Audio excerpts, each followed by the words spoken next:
Sarah Martinez had always been invisible in Millbrook. The small town of 3,000 people seemed to look right through her as she walked down Main Street each morning to her job at the local diner. At 24, she served coffee and scrambled eggs to the same faces she had known since childhood, listening to their conversations about their children's achievements, their husbands' promotions, and their weekend plans that never included her. The diner's bell chimed constantly throughout the day, but Sarah felt like she was living in silence. Her high school classmates had either left for college in big cities or settled into comfortable lives with families of their own. Sarah had neither. She lived in a cramped apartment above the hardware store, splitting rent with Mrs. Chen, an elderly widow who spent most of her time watching soap operas. Every morning, Sarah would tie her dark hair back in a ponytail, put on her faded uniform, and walk the same route to work. The townspeople barely acknowledged her presence. Mayor Thompson would nod politely when she refilled his coffee, but his eyes were always on his newspaper. The construction workers at Table 6 would joke loudly among themselves, treating her like part of the furniture. Even her own mother, who worked at the post office, seemed embarrassed by her daughter's lack of direction. Sarah's father had died in a car accident when she was 16. He had been a mechanic who loved fixing things, and he had taught Sarah everything he knew about engines and machinery. She could diagnose a car problem by sound alone and had a natural understanding of how mechanical systems worked. But in Millbrook, those skills meant nothing for a young woman. The auto shops wouldn't hire her, and the factory jobs went to men, with families to support. During her lunch breaks, Sarah would sit behind the diner and watch the sky.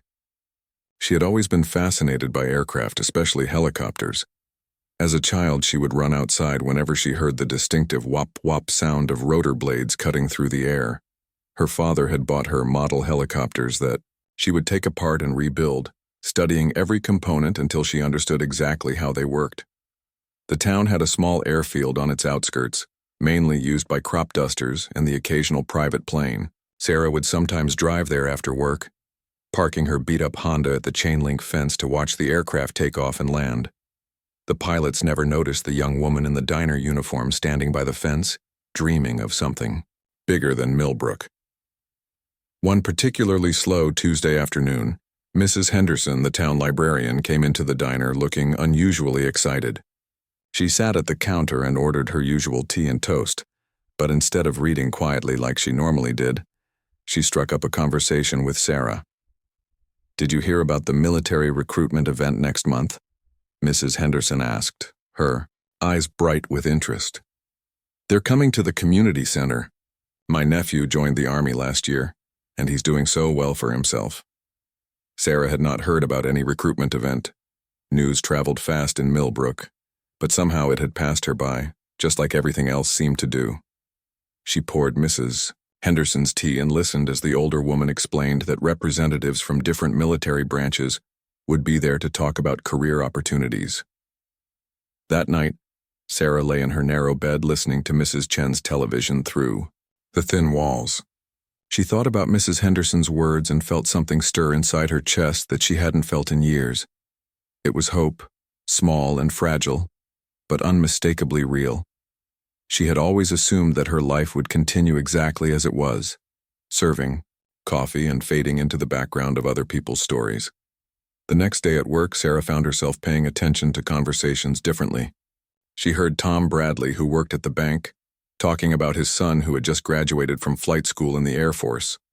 She listened as Janet Mills complained about her daughter moving to California for a job with a defense contractor. These people had children who were out in the world, building careers and making something of themselves. Sarah began to research military aviation on the library's old computer during her free time.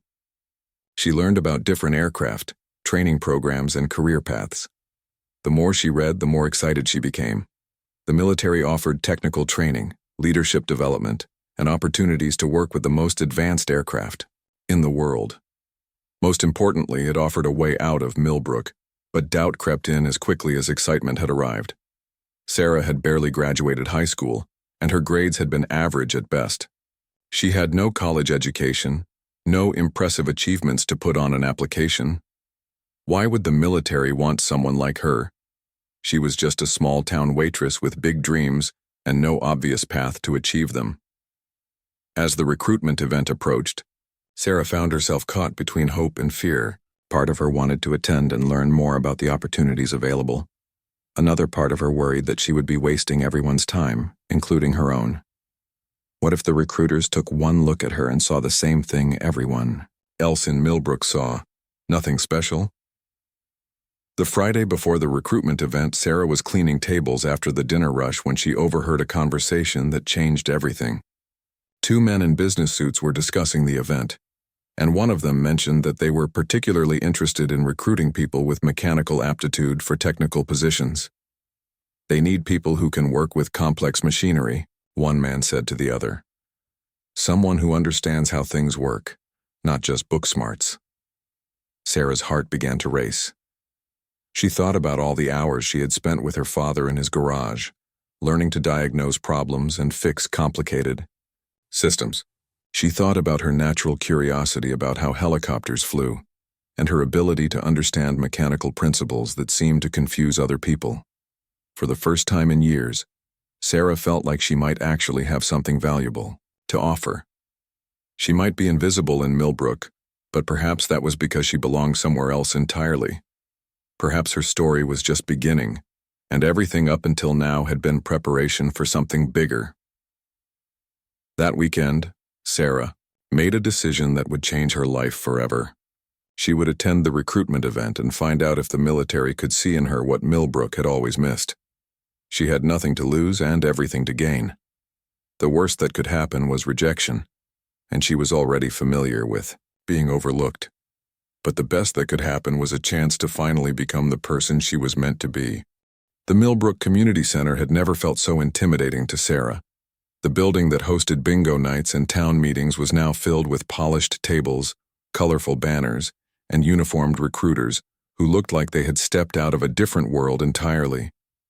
Sarah stood in the parking lot for 10 minutes, watching other young people walk confidently through the front doors while she wrestled with her nerves. She had borrowed a decent outfit from her co-worker Jenny, who was roughly the same size. The navy blue slacks and white blouse made her feel more professional than her usual diner uniform. But she still felt out of place among the crowd gathering inside. Many of the attendees were recent high school graduates with their parents in tow, discussing college plans and career goals with the kind of confidence that came from always being supported and encouraged. Sarah finally forced herself to walk inside, where the different military branches had set up recruiting stations around the room's perimeter. The Army had the largest display, with impressive photos of tanks and soldiers in action. The Navy's table featured images of ships and submarines, while the Marines had created an intimidating presentation focused on combat and leadership. But it was the Air Force table that drew Sarah's attention immediately.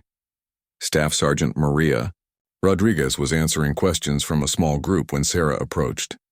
The recruiter was a Latina woman in her early 30s with an air of competence that Sarah found both inspiring and slightly intimidating. When the group dispersed, Sarah stepped forward hesitantly.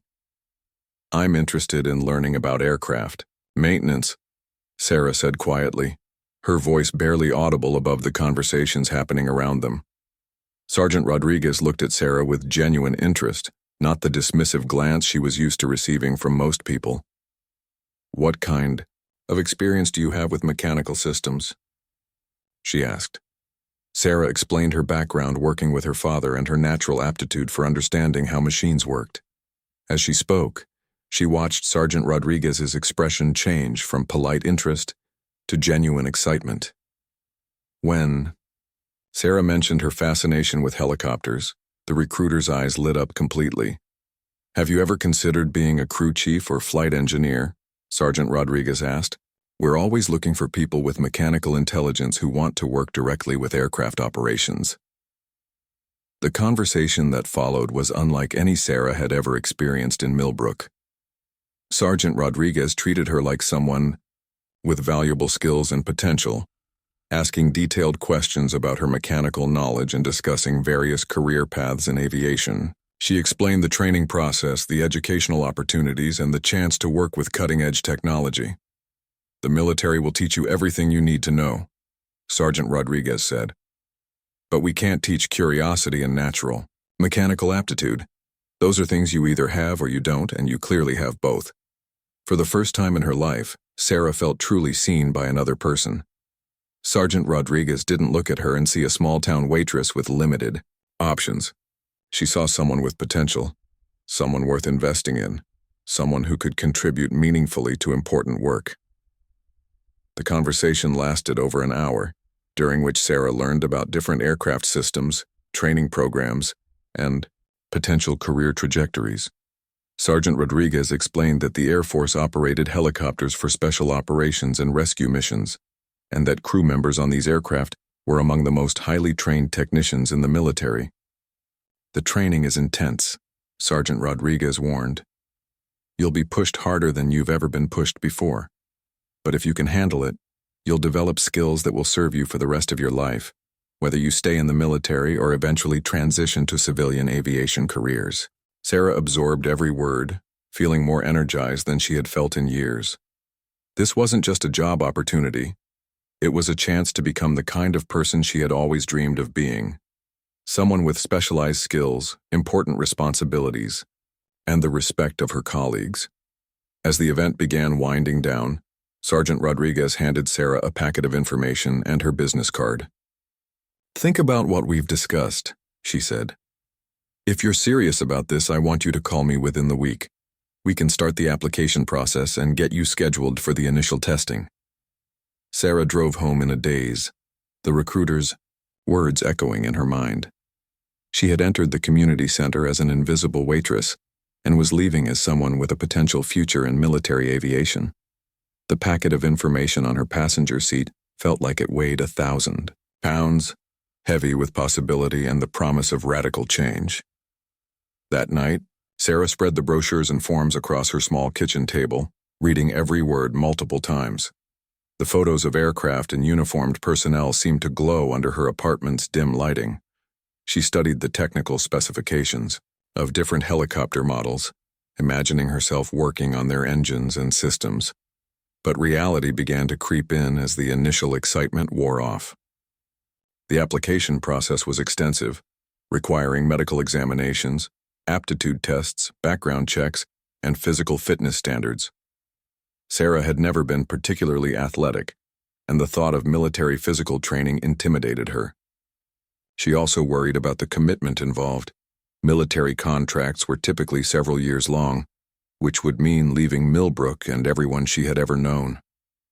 The next morning at the diner, Sarah found it almost impossible to concentrate on her work.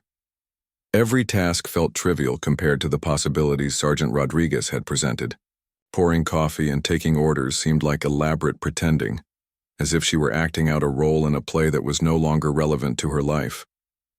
Her coworker Jenny noticed her distraction immediately. "You seem different today," she observed, during a brief lull in customers. "Did something happen at that military thing yesterday?" Sarah found herself telling Jenny about the conversation with Sergeant Rodriguez, describing the opportunities in aviation and the chance to receive advanced technical training. As she spoke, she watched Jenny's expression change from curiosity to something that looked almost like envy. "That sounds amazing," Jenny said wistfully. "I've always wanted to do something more meaningful than this, but I never thought I had the right background or education." It occurred to Sarah that she wasn't the only person in Millbrook who felt trapped by limited options. Jenny was smart and hardworking, but like Sarah, she had been overlooked by a town that didn't see potential in its young women.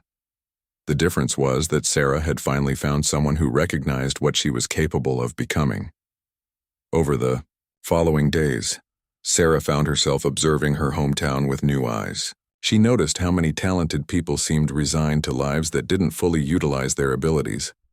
She saw the subtle ways that dreams were discouraged and ambitions were gradually worn down by the assumption that staying in Millbrook was the safe, responsible choice.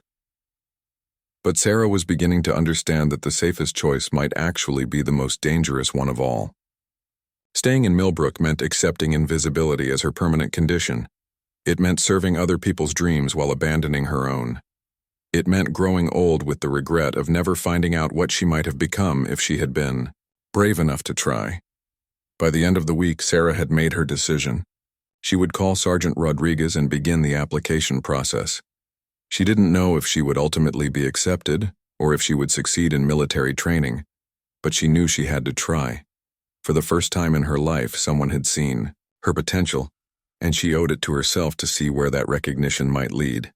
The phone call to Sergeant Rodriguez took Sarah 3 attempts to complete. Twice she dialed the number and hung up before anyone answered, her heart pounding with a mixture of excitement and terror. On the 3rd try, she forced herself to stay on the line when the recruiter's professional voice answered. "I've been hoping you would call," Sergeant Rodriguez said warmly when Sarah identified herself. "Are you ready to take the next step?" The next step turned out to be a series of steps, each more challenging than Sarah had anticipated.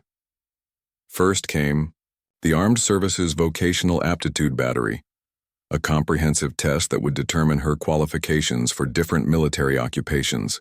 Sarah had never been a strong test taker, and the thought of being evaluated on everything from math to mechanical comprehension filled her with anxiety.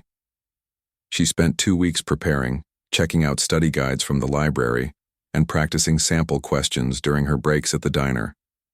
Mrs. Henderson, the librarian, noticed Sarah's dedication and quietly began setting aside additional study materials and offering encouragement. "My nephew said the mechanical parts were actually easier than he expected," Mrs. Henderson told her one afternoon. "He said if you understand how things work naturally, the test just confirms what you already know." The testing center was located in a larger town 2 hours away, requiring Sarah to take her first sick day from the diner in over a year. She drove there in her Honda, which had developed a new rattling sound that she diagnosed as a loose heat shield. The irony wasn't lost on her. She was driving to take a mechanical aptitude test in a car she had been maintaining herself for years. The testing facility was sterile and intimidating, filled with serious-looking young people hunched over computer screens. Sarah found her assigned seat and began the 3-hour examination, working through sections on arithmetic reasoning, word knowledge, mechanical comprehension, and electronics information. The mechanical sections felt like conversations with old friends. Questions about gear ratios, hydraulic systems, and electrical circuits were exactly the kind of problems she had been solving in her father's garage since childhood. She found herself smiling as she worked through diagrams of pulley systems and engine components, finally encountering a test that valued the knowledge she had been accumulating her entire life. 3 weeks later, Sergeant Rodriguez called with the results. Sarah's overall score was solid, but her mechanical and electronics scores were exceptional, placing her in the top 10% of all test takers. The recruiter's excitement was evident even over the phone. "These scores qualify you for some of our most technical career fields," she explained. "I want to talk to you about helicopter maintenance and eventually flight engineer training." The next phase involved medical examinations and fitness assessments that revealed just how unprepared Sarah was for military life. She had never been particularly athletic, and the preliminary fitness evaluation was humbling.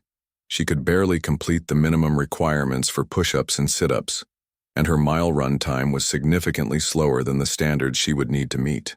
But something interesting happened during those initial failures. Instead of discouraging her, they motivated her in a way that nothing in Millbrook ever had. Sarah began waking up early to run before work, using the high school track when it was empty in the pre-dawn darkness. She started doing push-ups and sit-ups in her apartment, following YouTube videos on her laptop. Jenny noticed the changes immediately. "You're getting serious about this military thing, aren't you?" she asked one morning when Sarah arrived at work slightly out of breath from her run. "I have to," Sarah replied. "This might be my only chance to do something meaningful with my life." The townspeople began to notice changes in Sarah as well, though their reactions varied significantly. Some, like Mrs. Henderson, offered encouragement and support. Others seemed almost offended by her ambitions, as if her desire to leave Millbrook was a judgment on their own choices to stay. Mayor Thompson was particularly dismissive. "Military service is fine for some people," he said during one of his coffee visits. "But a young woman should think carefully about such a dramatic life change. Millbrook has everything a person needs for a good life." But Sarah was beginning to understand that what constituted a good life was different for different people.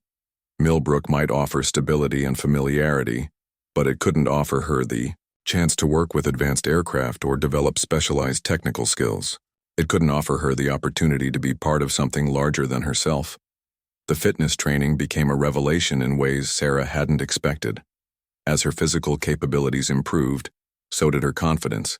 She discovered that she enjoyed the challenge of pushing her body to perform better, and the discipline required for daily training gave structure to her previously aimless days. 6 weeks into her preparation, Sarah received a call that changed everything. Sergeant Rodriguez had arranged for her to visit an Air Force base to observe helicopter maintenance operations firsthand. It would be a 2-day trip that would give her direct exposure to the career field she was considering. "I want you to see what you're working toward," Sergeant Rodriguez explained. "Sometimes seeing the real work environment helps people understand if this is truly the right path for them." The airbase visit was like stepping into a different universe. Sarah had never been around so many aircraft or such sophisticated technology. The maintenance hangars were filled with helicopters in various stages of repair and inspection, attended by technicians who moved with practiced efficiency and obvious expertise. Technical Sergeant Williams, who supervised helicopter maintenance operations, gave Sarah a detailed tour of the facilities. He explained the various systems on different aircraft models, pointing out the complex hydraulics, avionics, and engine components that required constant attention and skilled maintenance. "Every person who works on these aircraft has lives depending on their expertise," he told Sarah as they examined a helicopter engine. "There's no room for carelessness or half measures. We train our people to be the best technicians in the world, because anything less than perfection can have catastrophic consequences."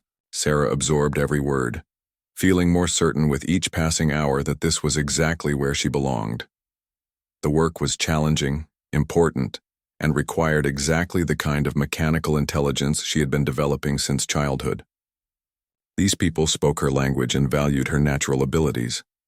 During lunch with several young airmen, Sarah heard stories about their training experiences, their deployments, and their career development. She learned about advanced training, programs, leadership opportunities, and the possibility of eventually becoming a flight engineer on special operations helicopters. "The training is intense," Airman Martinez told her, "but if you make it through, you'll have skills that very few people in the world possess. You'll work on million-dollar aircraft and be responsible for systems that most people can't even imagine." On the drive back to Millbrook, Sarah felt like she was returning from the future to visit the past. The small town that had been her entire world now seemed impossibly limiting.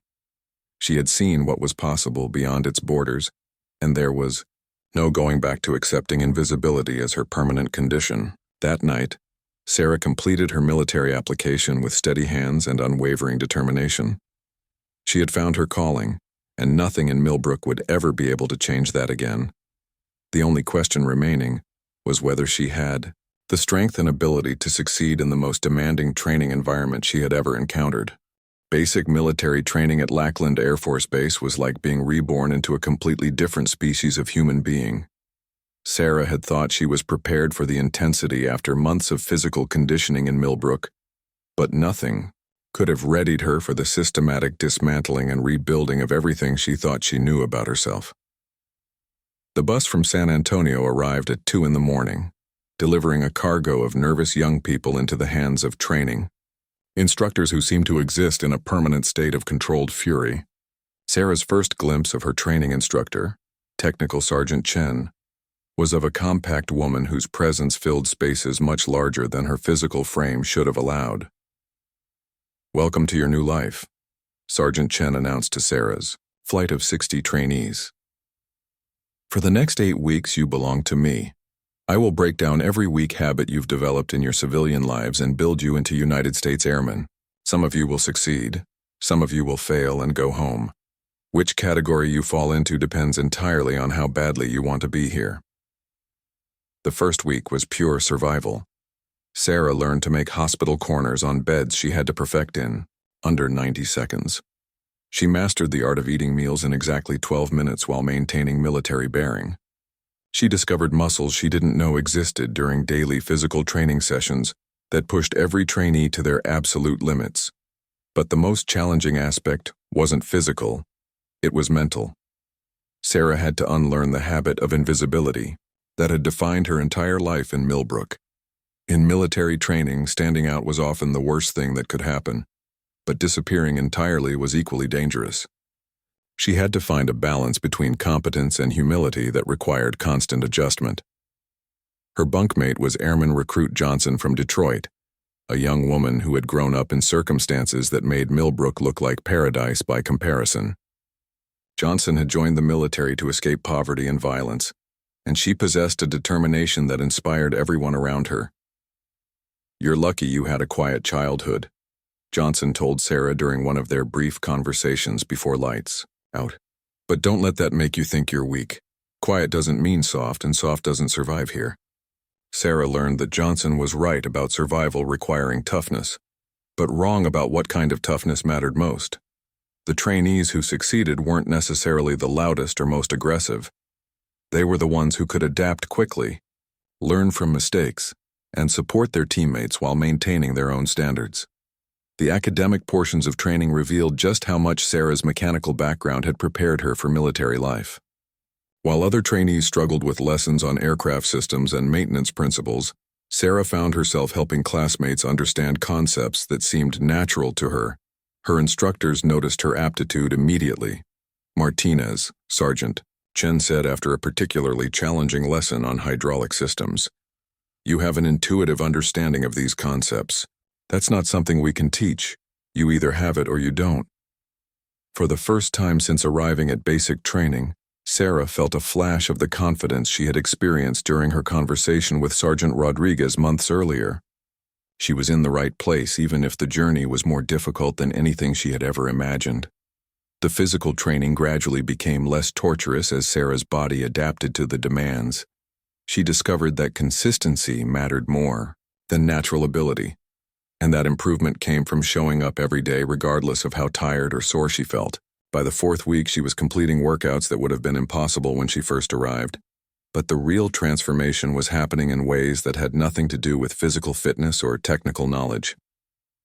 Sarah was learning to trust herself in high-pressure situations, to make quick decisions, and to accept responsibility for outcomes that affected other people. She was developing leadership skills she had never known she possessed. During field training exercises, Sarah found herself naturally taking charge of equipment maintenance and organization. Her teammates began looking to her for guidance on technical problems, and she discovered that teaching others actually deepened her own understanding of complex systems. "You're going to make an excellent crew chief," Airman Johnson told her, after Sarah successfully diagnosed and repaired a generator that had been causing problems for their entire flight. "You understand machines, but more importantly, you understand how to work with people." The comment surprised Sarah, who had always thought of herself as awkward in social situations. But she was beginning to realize that her years of observing people in Millbrook had actually taught her valuable lessons about human nature. She knew how to listen, how to recognize when someone needed help but was too proud to ask, and how to provide support without making others feel incompetent. As graduation approached, Sarah's training instructors pulled her aside for a career counseling session that would determine her next assignment. Her test scores and performance evaluations qualified her for several different technical specialties, but there was one option that made her heart race with excitement. "We're recommending you for helicopter maintenance training with a track toward flight engineer qualification," Sergeant Chen explained. "It's one of our most demanding career fields, but your mechanical aptitude and leadership potential make you an ideal candidate. The flight engineer track would require additional schooling at multiple bases, specialized training on different aircraft systems, and eventually assignment to units that operated the military's most sophisticated helicopters." It was exactly what Sarah had dreamed of when she first spoke with Sergeant Rodriguez, but hearing it described as a real possibility was almost overwhelming. "The training pipeline is approximately 18 months long," Sergeant Chen continued. "You'll learn systems that most civilian mechanics never encounter, and you'll be responsible for aircraft worth tens of millions of dollars. Are you ready for that level of responsibility?" Sarah thought about the question seriously. 6 months earlier, she had been invisible in Millbrook, serving coffee and feeling like her life lacked any real purpose. Now she was being offered the chance to work on military aircraft and potentially serve as a flight engineer on critical missions. The transformation seemed almost impossible to believe. "Yes, Sergeant," she answered with conviction. "I'm ready." Graduation day was unlike anything Sarah had ever experienced. Her mother had flown to Texas for the ceremony, and seeing her daughter in military uniform seemed to finally drive home the reality of Sarah's transformation. The woman who had worried about her daughter's lack of direction was now watching her receive recognition for outstanding performance in one of the military's most demanding training programs. "I'm proud of you," her mother said simply, and Sarah realized it was the first time she could remember hearing those words. As Sarah prepared to leave for her next training assignment, she reflected on everything that had changed since she first attended the recruitment event in Millbrook. She had discovered capabilities she hadn't known she possessed, developed confidence she had never imagined having, and found a career path that utilized all of her natural abilities.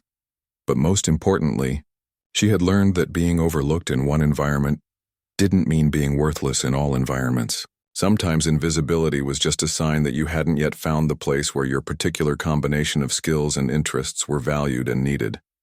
Sarah was no longer the invisible waitress from Millbrook.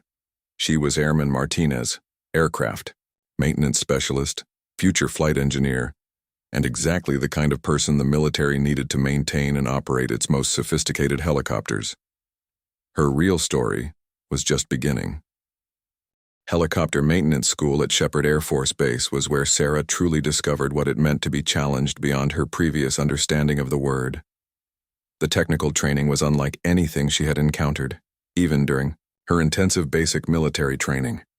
Every day brought new systems to master, complex procedures to memorize, and practical applications that required precision measured in fractions of degrees and milliseconds.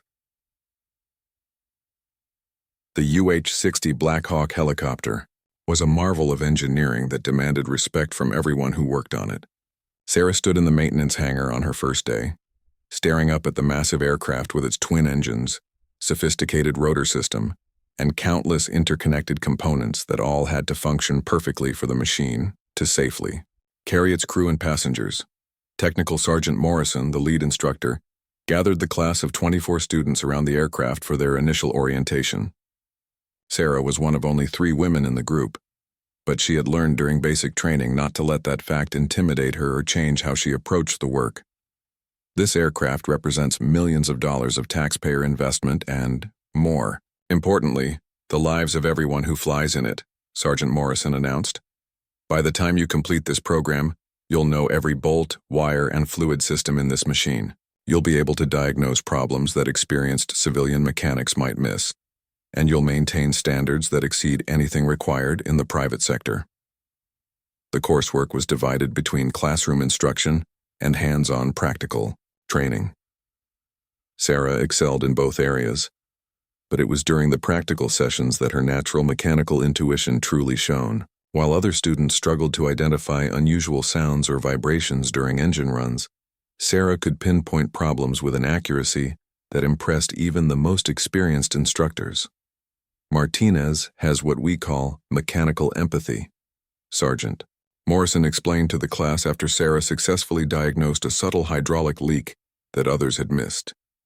She doesn't just understand how systems work, she can sense when they're not working correctly. That's a gift that can't be taught, only developed. But the training wasn't just about understanding individual systems. Sarah had to learn how all the components work together, how problems in one area could affect seemingly unrelated systems, and how to prioritize multiple maintenance tasks while aircraft were needed for critical missions. The academic workload was intense. Sarah spent evenings studying technical manuals, memorizing part numbers and practicing diagnostic procedures until the information became second nature. Her classmates formed study groups, and Sarah often found herself explaining complex concepts to students who struggled with the technical material. Airman Kelly, who had grown up in Chicago and had never worked on anything more complicated than his motorcycle, became one of Sarah's regular study partners. "I don't know how you make this stuff look so easy," he told her one evening as they worked through hydraulic system schematics. "It's like you speak the same language as these machines." "My father was a mechanic," Sarah explained. He taught me that every machine has a personality. Once you understand its personality, you can predict how it's going to behave and what it needs to stay healthy. The concept of mechanical personality wasn't something the instructors explicitly taught, but Sarah found that many of her classmates responded to the idea. She began helping others understand that successful maintenance wasn't just about following procedures. It was about developing an intuitive relationship with the aircraft that allowed you to notice subtle changes in performance or behavior. Midway through the program, the students began training on actual aircraft that were in service with operational units. This meant working on helicopters that had accumulated flight hours, experienced real-world stresses, and developed the kind of complex problems that only emerged after extensive use. Sarah's first assignment was to perform a routine inspection on a Black Hawk that had recently returned from a training deployment. The aircraft had logged hundreds of flight hours in challenging conditions, and the maintenance history showed a pattern of minor problems that suggested underlying issues. While conducting her inspection, Sarah noticed that the main rotor head had a slight vibration pattern that wasn't immediately obvious but indicated potential bearing wear. The vibration was within acceptable limits according to the technical specifications, but Sarah's instincts told her that it would become a serious problem if left unaddressed. She reported her findings to Staff Sergeant Williams, the quality assurance inspector who reviewed all student work. At first, he was skeptical that a student had identified a problem that experienced mechanics had missed during previous inspections. "Show me exactly what you're seeing," he said, climbing into the aircraft with Sarah for a detailed examination. Sarah guided him through her diagnostic process, pointing out the subtle indicators that had caught her attention. The vibration was barely perceptible, but when combined with oil analysis results and flight control feedback patterns, it painted a clear picture of component degradation that would soon require replacement. Staff Sergeant Williams ran additional tests that confirmed Sarah's assessment.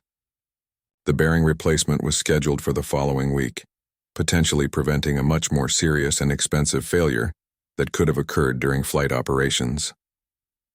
"Outstanding work, Martinez," he told her afterward. "You identified a developing problem that could have resulted in mission failure or worse. That's exactly the kind of attention to detail and mechanical intuition we need in our maintenance personnel." Word of Sarah's diagnostic success spread quickly through the training squadron. Her instructors began using her work as an example for other students, and she found herself being consulted on difficult maintenance problems that challenged even experienced mechanics. But success in training also brought increased expectations and pressure. Sarah was selected for accelerated advancement through the program, which meant additional responsibilities and more challenging assignments. She was given the opportunity to work on specialized modifications and upgrades that required advanced technical knowledge and problem-solving skills. The culmination of her training came during the final examination, a comprehensive practical test that required students to diagnose and repair multiple complex problems under time pressure and observation. Sarah was assigned an aircraft with several deliberately induced malfunctions that she had to identify and correct within a specified time frame. As she worked through the diagnostic process, Sarah felt completely in her element. The systematic approach to problem identification, the logical progression through possible causes, and the satisfaction of discovering and fixing complex issues all aligned perfectly with her. 3 years after leaving Millbrook as an invisible waitress, Staff Sergeant Sarah Martinez sat in the crew chief seat of a UH-60 Black Hawk helicopter, her hands moving confidently across the control panels as she monitored engine parameters during a critical search and rescue mission. Below them, the landscape rushed past at 150 miles per hour, but inside the aircraft, Sarah's focus was entirely on the complex systems that kept them airborne and safe. "Crew Chief, we're approaching the landing zone," announced Captain Rodriguez, the pilot whose voice came through Sarah's headset with calm professionalism. "I need a status check on all systems." "All systems green, sir," Sarah responded, her eyes scanning the instrument panel with practiced efficiency.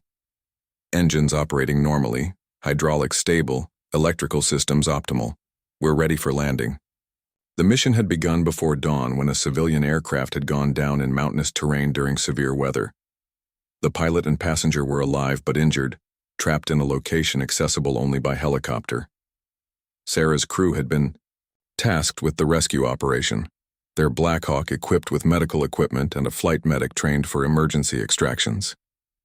As they descended toward the crash site, Sarah coordinated with the flight medic while monitoring aircraft performance in the challenging conditions. The mountain winds created turbulence that required constant system adjustments, and the thin air at altitude affected engine performance in ways that demanded expert understanding of helicopter capabilities. "Touching down in 30 seconds, Captain Rodriguez announced. "Crew chief, I need you ready for immediate departure if conditions deteriorate." Sarah's training kicked in automatically. She verified that all systems were configured for ground operations while maintaining readiness for emergency takeoff.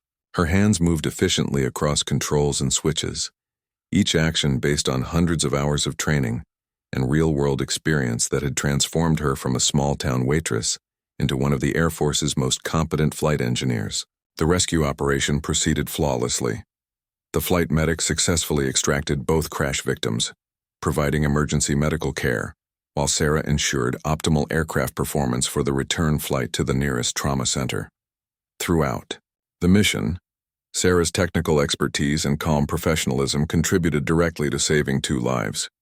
Back at base that evening, Sarah reflected on how dramatically her life had changed since that recruitment event in Millbrook's community center. She had not only achieved her dream of working with advanced aircraft, but had exceeded her own expectations by becoming a leader in her field and contributing to missions that made a real difference in people's lives. Her phone buzzed with a text message from Jenny, her former co-worker at the diner. "Saw the news story about your rescue mission. The whole town is talking about how proud they are of you. You're famous here now." The irony wasn't lost on Sarah. Millbrook had overlooked her for 24 years, but now that she had achieved success elsewhere, the town wanted to claim her as their own. She didn't feel angry about it.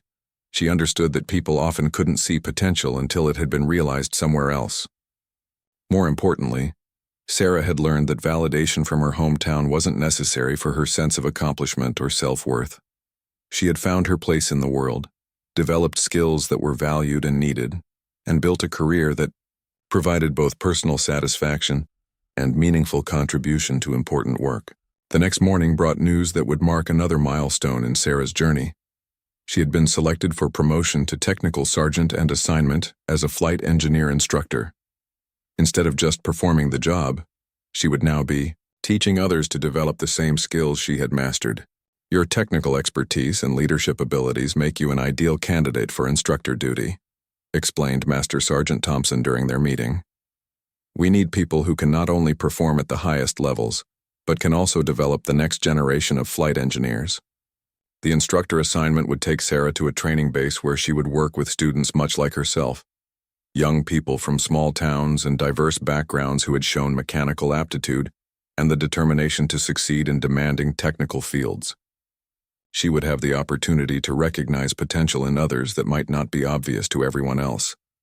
That weekend, Sarah drove back to Millbrook for the first time since joining the military. The town looked exactly the same, but Sarah's perspective had changed completely. She no longer saw it as a place that had overlooked her, but rather as a starting point that had prepared her for bigger opportunities. She visited the diner where she had worked, finding Jenny still behind the counter, but now managing the restaurant. "Look who's back," Jenny said with genuine warmth. "Our local hero." They talked for hours about Sarah's experiences, her training, and the missions she had flown.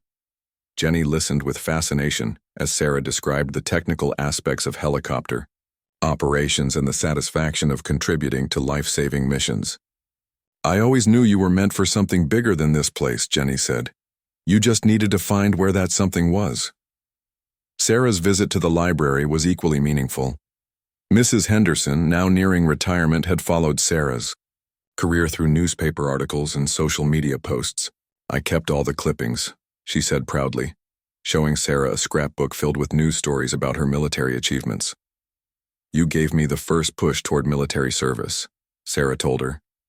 "If you hadn't mentioned that recruitment event, I might still be serving coffee." "You were ready for the opportunity," Mrs. Henderson replied. "I just helped you find it." Before leaving Millbrook, Sarah stopped by the high school to speak with current students about military opportunities and technical careers. She found herself talking to young people who reminded her of herself at their age, smart and capable but uncertain about their futures and lacking confidence in their abilities. "The most important thing I learned," she told them, "is that being overlooked in one place doesn't mean you don't have value. Sometimes it just means you haven't found the right environment yet. The key is to keep looking and be willing to take risks to find where you belong." One student, a quiet girl named Maria, who reminded Sarah strongly of her younger self, approached after the presentation. "I'm really interested in mechanics, but nobody thinks that's appropriate for girls," she said hesitantly.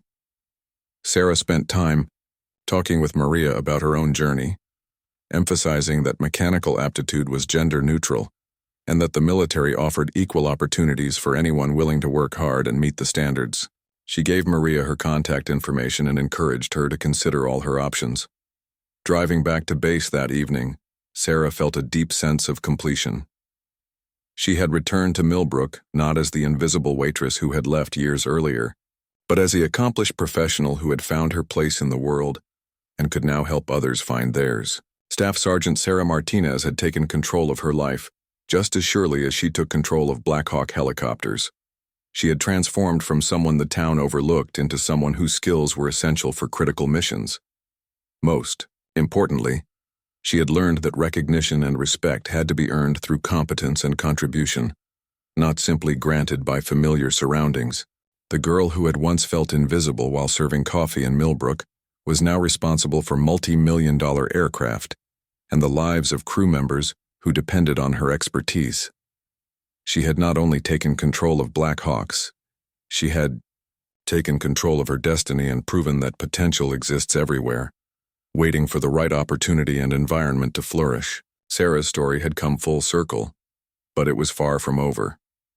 As an instructor, she would have the opportunity to recognize and develop potential in others, ensuring that the next generation of flight engineers would include people who might otherwise be overlooked by those who couldn't see beyond conventional expectations. The town had overlooked her, but Sarah Martinez had taken control of the controls and her future was limitless.